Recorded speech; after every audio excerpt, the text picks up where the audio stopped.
Hello, welcome to another tonalist landscape oil painting demonstration. This is your painter in residence, M. Francis McCarthy, and the painting I'm bringing you today actually has a good title. I think I came up with, which is Dawn Pasture by the Stream.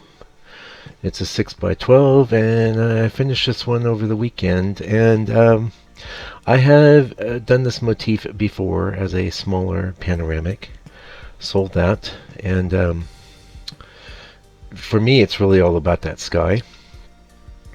But one of the distinguishing bits about things about this reference is this mass of trees on our right. In the reference, it's just a big circle of trees, and so the challenge was to create an interesting shape there. The overall effect I was trying to get was of sort of a misty dawn morning, and I'm actually pretty proud of myself for just keeping the painting open. It was really about the color. I have a good movement on my brushwork, I think, and there's a lot of little traps in the reference that had to be avoided. I mean, like crazy. Why calling it a stream, but I think it might just be an irrigation canal or something like that. And this is from a bit of reference I took on holiday, which did not include the amazing sky, just so you know. But I put a little curve in it. It seemed like straight wasn't working. Also, that mass in the middle, the vertical mass, with the little house in the end, I added that as well. Cheers to somebody on the channel. I always think of you when I do that. Your name starts with a J and ends with an R. That really helped too. It had maybe enough anchoring, and it sort of poops out at the end, you can see there, but I'm planning on the frame rabbit, just kind of, actually I can deal with these little simple houses. It just work as little compositional landmarks. Now, before I get much further into this, talking about this painting and all the other stuff I tend to ramble about, I'm going to try to read a little bit from Carlson's Guide to Landscape Painting today, a section he has on design, which I thought was pertinent for this painting, because it's very simple. And there were so many traps and pitfalls in this reference. I've actually painted some reference I took of this little canal before, and just they're an abject failure. And one of the reasons was, like I was just mentioning, that bar in the middle. I had that too wide. It looked artificial. It was just one way in the reference, and what I had to do was ignore a lot of that and just get a certain impression across. I haven't been drinking. It's 11 in the morning on February 3rd right now, and I don't drink anyway. But apparently I still slur my words. Anyway, I did, I think, a really good job of addressing those things that I knew were traps, and some of those were even present in the last version, which I avoided quite a few traps there, but still some of them made it in. So the good thing about doing a lot of work is that you just get better at finding these traps, spotting them in your own work, being your own editor. And that's one thing as a painters, we don't have the advantage like an author of working with an editor. You don't have someone coming in and saying, hey, why don't you, there's too much of that, or why don't you cut some of this, or why don't you pump that up, or why don't you make that bigger or that smaller, or change the crop so it's a panoramic or a square or what have you. We don't have that advantage. We have to develop that interior entity on our own, and the only way I really know how to do that is by doing a lot of work. And I had a comment on the channel, I should change it down to the prolific oil painter or something like that. And to be honest, like this week, what are we on? This is Wednesday. I've done 0 painting since Saturday. I think this painting I finished on Saturday. So I'm not as prolific as you might think. It was a holiday Monday, and I said, heck with it. I got this distracting little puppy, is requiring a lot of training and attention right now.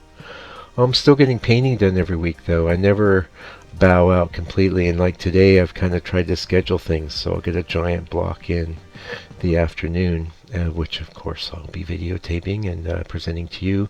Which reminds me, before I forget, there's a live version of this video that was in the as we were painting. It's an hour and 44 minutes or something like that, so went pretty quick for what I think is quite a nice painting with a nice open brush fracture, and I really was feeling it, the discipline of not overworking it. I just knew that more strokes would just bury the good things about the paintings. So what you want to do is, like, you don't want to over detail or overwork your paintings, because it starts to make it quite uncomfortable for the person apprehending it. And every person that looks at your painting and knows it's a landscape has had their own experience of the landscape over, their entire lives. They can, if you just indicate some grass or weeds, they can fill in the details. You don't need to spell all that out. And a lot of painters starting out make that mistake, of course. I certainly did, and I've talked about that extensively on this channel. But it bears repeating. I get new subscribers to the channel every day, new members in the live area, and so the advantage of the live area is fly on the wall. It's not like I'm saying, okay, everyone pick up your brushes and follow along. That's not the purpose of the members area. But it really gives you access to something that I think is incredibly valuable, which is to see how a professional puts together their work blow by blow in real time. Yeah, I think that's incredibly valuable, and that's one reason why I moved those videos over to the members area, which is, super affordable. A couple bags of potato chips, you'd be there, right? Anyway, let's read a little bit from this Carlson. Now, before I get into the actual bit of Carlson, this is his chapter 4. It's a very wordy book. It's from another time. I don't think you could actually publish a book with this, an art instruction book with this many words in it, and really get, a very popular book. If I was to do this book, I would really expand it with a bunch of cool color plates and things like that, and I might edit out a bunch of his text. And speaking of, this could be an exciting year if you're into M. Francis. I've got lots of plans for this year, so big plans. Hopefully, since I got a very limited labor pool, which is just me. And I get distracted, with all the stuff going on in the world, just like everyone else. So, but we're going to try and put some things together. Stay tuned. Anyway, and prior to this chapter, he gets into this whole theory of angles for designing a composition. And I'll be honest with you, I don't have much use for any painter's theories. You'll never really get theories of this or that from me. And I think he senses that when he's laying it down, he points out, well, everyone tells you to simplify. He's like, here's a method you could use to accomplish that, and that's very wise, because there's a certain type of personality that's going to want that kind of thing. I tell you to simplify, and I tell you to get there by just doing a lot of work and being prolific. Doing a lot of paintings is the best way to get better. Yeah. So here we are on page 47, chapter 4, Design, a pattern of differing values. Now that we understand the material with which to make design, which he's referring to as a theory of angles, and you can pick up this book pretty reasonably on Amazon, by the way, our wonderful Dark Overlord merchant. Let the student take one of his sketches, and with the material before him, arrange it on another piece of canvas in such a way as to be more expressive of the idea he had in mind when he began his sketch. And I would stop reading, say, go back to when you were apprehending the scene in nature. What was it that made you think that would make a good painting? That's what you want to hone in on, and that's the thing. Like I take my photo, I manipulate my photo, but even then, when I'm sitting down with the paint, and the brush, I change everything because it's all about designing. Yes. Back to the book. Do this in the studio, in thus analyzing his idea, he will discover that the sketch contains a lot of useless material, and that what is left could be much beautified, and the idea strengthened by a totally different distribution of his main masses. If he succeeds in this, his canvas will have come nearer to being a picture. I shall explain this at length in a later chapter. Good one. Let's go there, because a photo is not a picture. A picture is a picture. Yeah. Before going further, it would be well to inquire into the meaning of the word decorative. Variety of shapes and sizes may be said to underlie all good decoration or ornamentation. In this chapter on expressive composition, we deal with the kinds of shapes, a matter of feeling. Here we deal with shapes from a more cold-blooded viewpoint, that of their areas and their distribution. While this decorating of surfaces is admittedly a somewhat superficial thing, a fine picture can seldom be said not to possess it. So true. You got to design a picture. Old Stapleton Kearns on his excellent blog, you can look it up. He put me onto that early on, and even knowing that, I was just making copies of photos. You have to take over as the artist, as the painter. You must design it, and if you have to, think of it in terms of something as simple as a cartoon. Fill those big cartoony shapes in with the textures that you think are, and colors that are relevant, and values that are relevant to your design, that will make it a picture. Yeah, good one.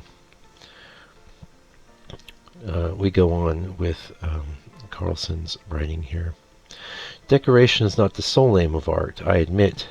Just because the thing is beautifully wrought or arranged does not mean it has reached its limits of expression.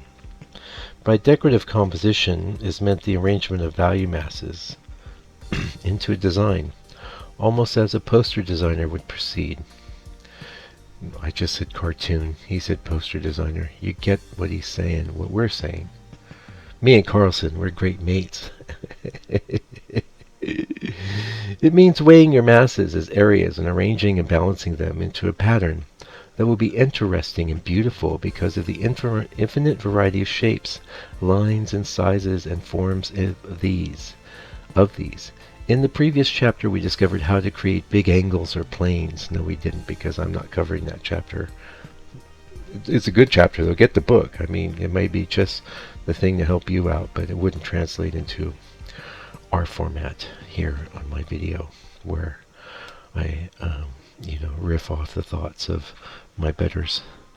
It has been said that nothing depresses a soul so much as perfect symmetry. Symmetry is static. Variety is dynamic. And I think we'll leave them there, and I hopefully will remember my next video. I'm going to put this in a certain way. I'm going to put a certain arrow, and hopefully I'll remember to pick up in our next video from there. I'm real happy with this painting. I don't think I have any frames this size. I did have someone on the channel ask me if I sell my work framed. I try. If I have a frame around of any type, I'll pop it on there. But that's gotten, a bit difficult to do lately because, whatever, stuff you don't care about. But I do have plenty of frames. It all depends on the size. Like this 6x12, it's just kind of a new size for me. I don't have any frames around that size. And it's a chicken or the egg. When I sell paintings, I go out and buy frames. But if I'm not selling a lot through the store, I don't. I am hoping to get into the store. I know the actual format of it isn't amazing, but if you could help me out, it would be great if you would just go buy a little 5x7 for your loved one there. Valentine's Day is coming up, so yeah, I want to. It's like I say, my problems aren't your problems, but it would be great if I had a little better design to lay out there, and I have some ideas about that, so stay tuned. But meanwhile, go check out what's there. Be sure and scroll all the way down the bottom, because it just goes on and on. But when you click on an image, by the way, it's isolated. You get to see a video of its creation and things like that, so it's pretty cool. Anyway, thank you for joining me today and listening to my burbling, and and this little excerpt from Carlson's book. It's very great. Until I come back with another video presentation for you, please do me a solid. Do me a favor. Take good care of yourself and your family and all your loved ones. Bit of a chaotic time in our little reality here, but until I see you again, please do me a favor. Take good care and stay out of trouble.